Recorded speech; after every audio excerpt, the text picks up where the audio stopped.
James Clark adjusted the dials on the observatory's massive radio telescope, his movements precise yet weary. He had spent the past 2 months chasing anomalies in the cosmos, strange bursts of radio waves that seemed to defy explanation. Tonight, the signal was back, stronger than ever. Beside him, Dr. Evan Hargrove, his longtime colleague and a man known for his skeptical wit, leaned over a monitor. "This can't be natural," Evan muttered, his sharp blue eyes glued to the screen.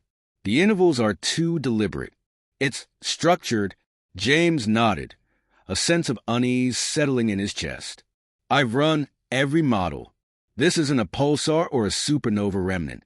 Whatever it is, it's sending a message." The observatory, nestled high in the Colorado Rockies, was eerily silent save for the hum of equipment. Outside, the night stretched endlessly, the stars burning cold and indifferent. Yet something in the heavens felt different tonight, as if the universe itself were holding its breath. The signal pulsed again, a rhythmic beat that seemed almost like a heartbeat. James leaned closer, adjusting the gain. "There's a pattern," he said. "It's repeating every 56 seconds. But the modulation, it's almost biological." Evan frowned. "Biological? You mean alive?" James didn't answer immediately. Instead, he tapped a series of keys, translating the signal into a spectrogram. The result made his breath catch. Amid the chaotic waves of static was a distinct shape, a series of peaks and valleys that formed what looked like a sequence of numbers. "It's a code," James whispered. Before Evan could respond, the room shuddered. Monitors flickered and a low, vibrating hum filled the air. James shot to his feet, his heart pounding. "What the hell was that?" Evan exclaimed, grabbing the edge of the desk to steady himself. James didn't answer. He rushed to the window and peered out. At first, he saw nothing but the dark expanse of the mountain range. Then, a faint glow appeared on the horizon, growing brighter by the second. "Is that—" Evan began, but his voice trailed off. The glow resolved into a massive, otherworldly object descending through the sky. It moved with an unnatural grace, its surface a shifting mosaic of iridescent panels. No sound accompanied its descent, only an oppressive silence that seemed to press against their eardrums. James reached for his phone, his hands trembling. He dialed a number he hadn't used in years. When the line connected, a gruff voice answered. "Clark? It's me," James said, his voice tight. "We've got a situation. A big one." Within hours, the observatory was swarming with activity. Military vehicles lined the winding mountain road, their headlights cutting through the pre-dawn darkness. Soldiers moved with grim efficiency, setting up a perimeter around the observatory.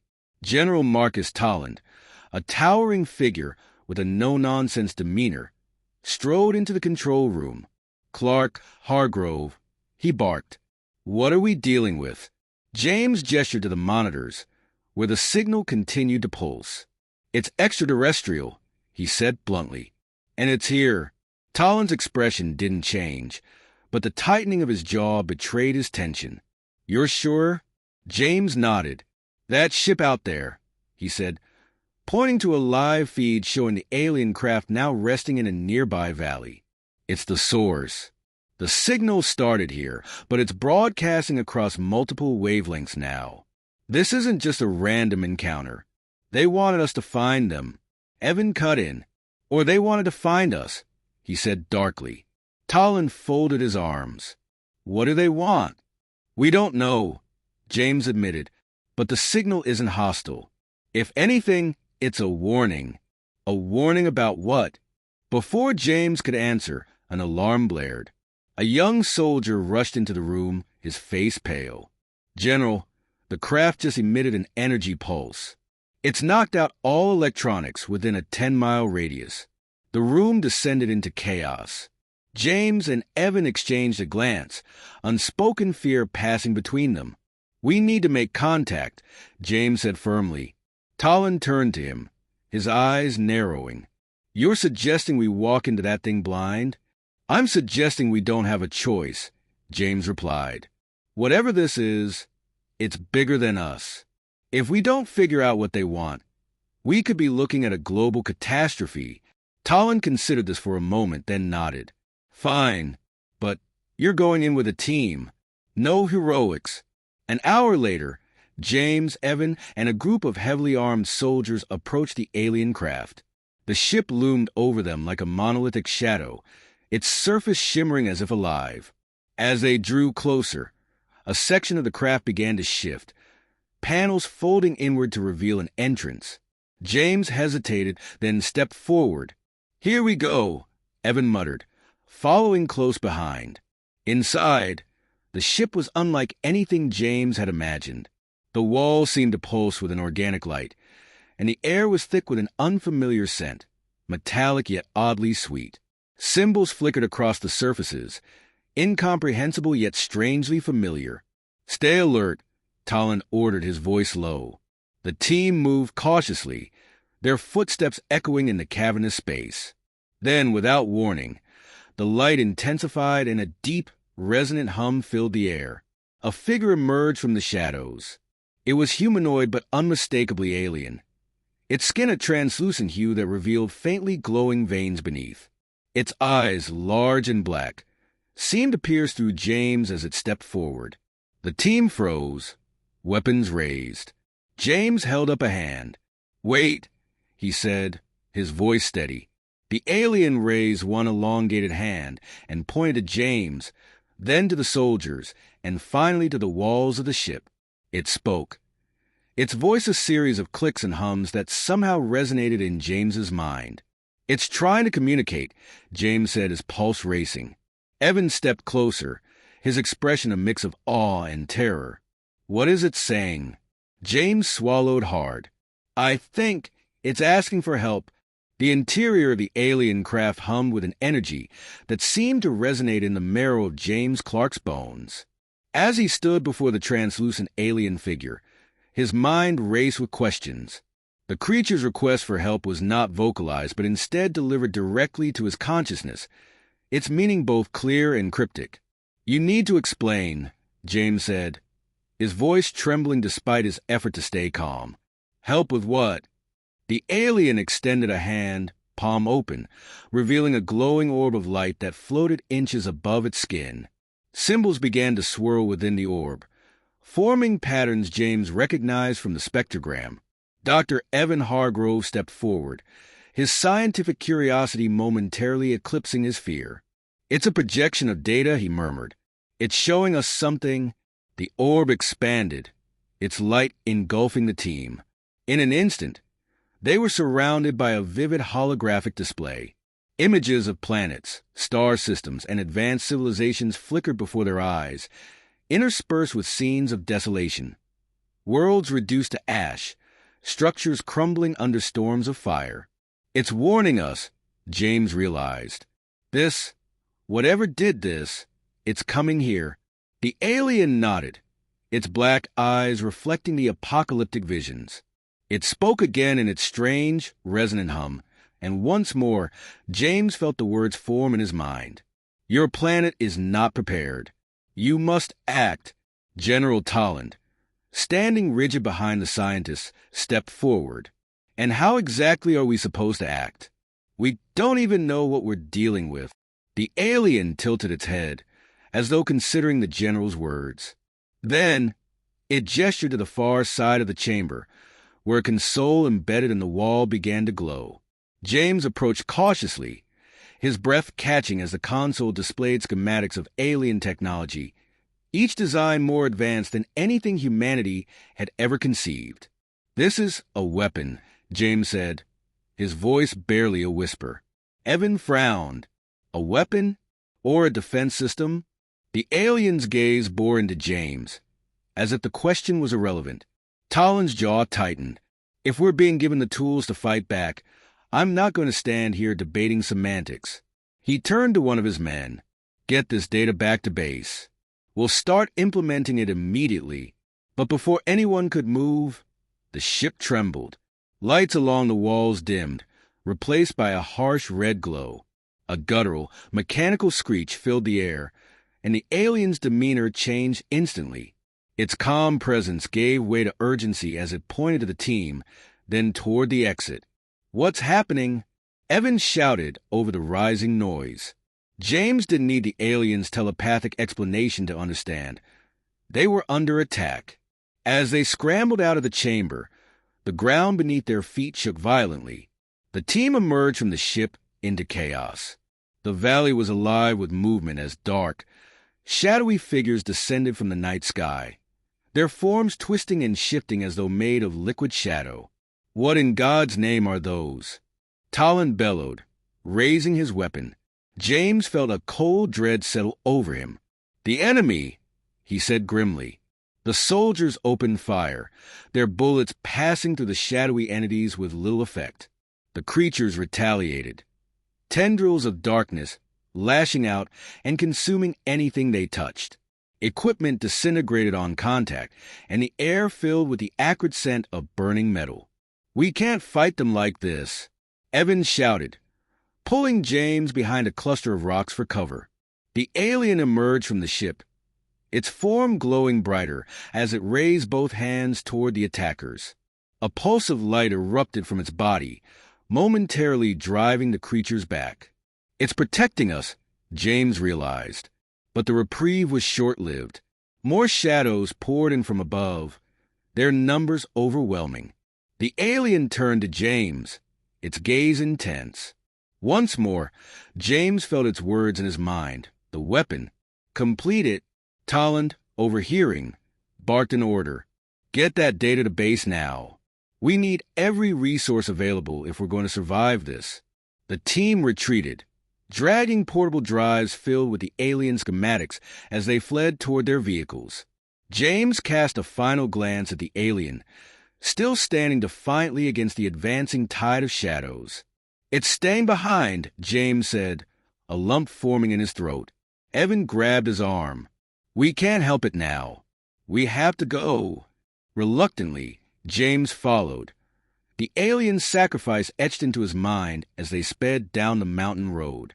Back at the military base, the schematics were quickly uploaded and analyzed. Engineers and scientists worked around the clock, deciphering the alien technology. James and Evan were at the center of the effort, their expertise crucial in adapting the designs to human capabilities. But time was not on their side. Reports flooded in from across the globe. Cities engulfed in darkness, entire populations vanishing without a trace. The shadow creatures were spreading, and conventional weapons proved useless against them. "We need results," Talon said, slamming a fist onto the conference table where James and Evan pored over diagrams. "We're close," Evan replied, though his haggard expression betrayed his uncertainty. "The alien's technology relies on principles we barely understand. But if we can replicate its energy signature, we might have a chance." As days turned into a desperate blur, the team finally made a breakthrough. Using the alien schematics, they constructed a prototype device, a beacon designed to emit the same energy pulse that had driven the shadows back in the valley. "It's not a weapon," James explained to Talon as they prepared to deploy the device. "It's more like a shield. It can't destroy them, but it might hold them at bay long enough for us to figure out how to fight back." The first test was conducted in the ruins of Denver, one of the shadow creature's strongholds. As the beacon activated, a sphere of light expanded outward, driving the shadows into retreat. For the first time, humanity had a glimmer of hope. But as James watched the creatures writhe at the edge of the light, he couldn't shake the alien's final words. "Complete it." The beacon was only the beginning. The true weapon, the key to survival, remained unfinished. "We're buying time," James said to Evan as they returned to the base. "But the fight is far from over." Evan nodded, his expression grim. "Then we'd better make every second count." The final bastion of humanity stood in a frozen expanse on the outskirts of what was once Alaska. Massive generators churned out power to the shimmering energy dome that encased the base, their hum a fragile reassurance against the encroaching darkness. Inside, the air buzzed with tension as soldiers, scientists, and engineers prepared for the inevitable clash. James Clark stared at the alien device at the center of the operations tent, a massive cylindrical structure that pulsed with an eerie, translucent light. It was the culmination of weeks of relentless work, their only hope against the shadow entities consuming the world. "It's ready," Evan Hargrove said, his voice hoarse with exhaustion. "We've synchronized the beacon's frequency with the prototype energy disruptor. If it works—" James nodded grimly.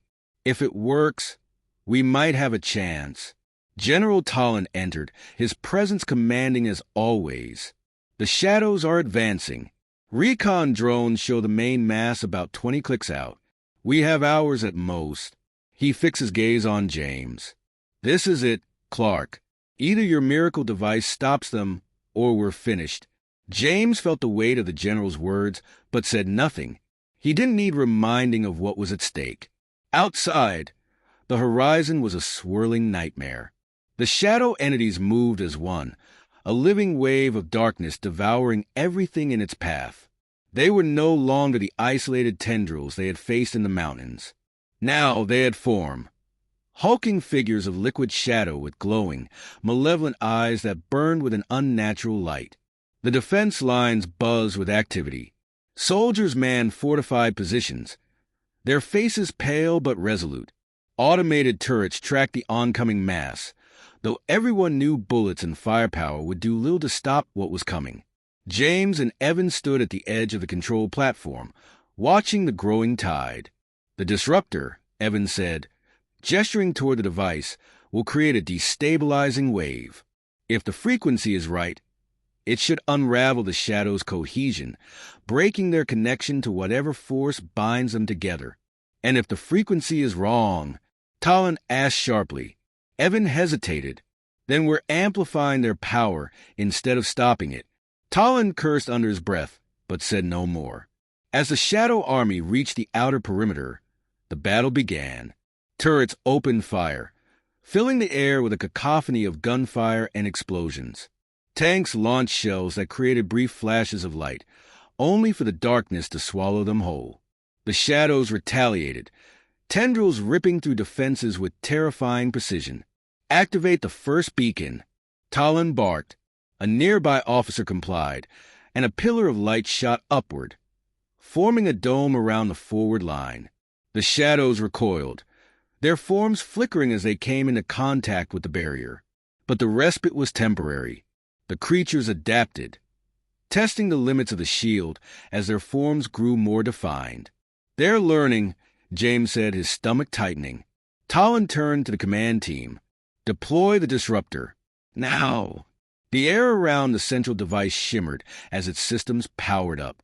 A low, resonant hum filled the base, growing louder with each passing second. Soldiers paused in their tasks to glance toward the beacon, their hope etched on tired faces. "Frequency set," Evan called. "Initiating wave in 3, 2. Before he could finish, the shadows launched a coordinated assault. Dozens of the hulking entities converged on the forward shield, their combined force causing the light to flicker dangerously. "They're going to breach," someone shouted. "Hold them back," Talon ordered, his voice cutting through the chaos. The disruptor fired.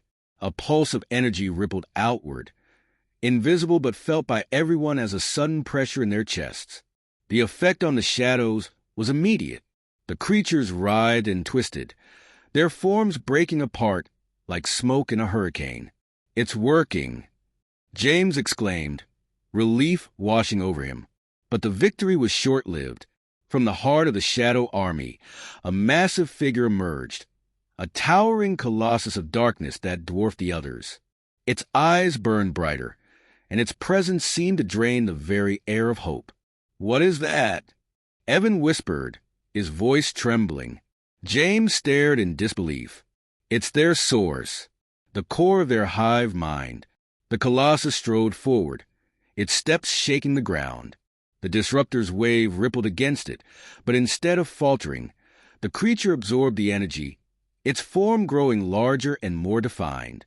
They're adapting faster than we anticipated, Evan said, his hands shaking as he adjusted the disruptor's controls.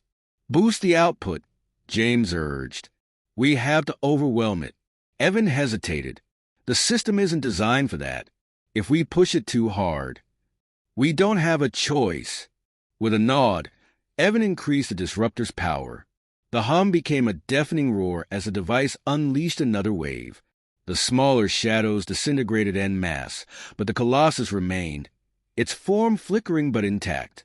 It's not enough, James said, despair creeping into his voice. Talon stepped forward. Then we take the fight to it. The general's words galvanized the soldiers. Armed with experimental energy weapons hastily adapted from the alien schematics, they launched an all-out assault on the Colossus. Streams of energy lanced through the air, striking the creature and causing parts of its form to crumble. James and Evan worked feverishly at the disruptor, recalibrating the frequency to target the Colossus directly. We're running out of time, Evan said, sweat dripping from his brow. I know, James replied. His hands trembled as he made the final adjustments. This is it. One last pulse. The Colossus reached the outer shield, its massive hands pressing against the barrier. The light flickered, then shattered, leaving the base exposed. Now, James! Talon shouted. James activated the disruptor. The energy pulse that erupted was unlike any before, a blinding wave of light that surged outward, consuming everything in its path. The Colossus let out a deafening roar as its form began to unravel, its glowing eyes dimming to nothing. As the light faded, the battlefield was silent. The shadow creatures were gone, their forms erased by the disruptor's final wave. The survivors stood in stunned silence, the weight of their victory sinking in. Evan slumped against the console, his face pale. We did it, he said, his voice barely audible. James stared at the horizon, where the first rays of dawn were breaking through the darkness. For now, he said. Talon approached, his expression grim despite the victory. They'll come back, he said, and we'll be ready. James nodded. The fight isn't over. But today, we proved we can stand. As the survivors began to rebuild, the alien device continued to hum faintly, a reminder of the sacrifice and resilience that had brought them this far.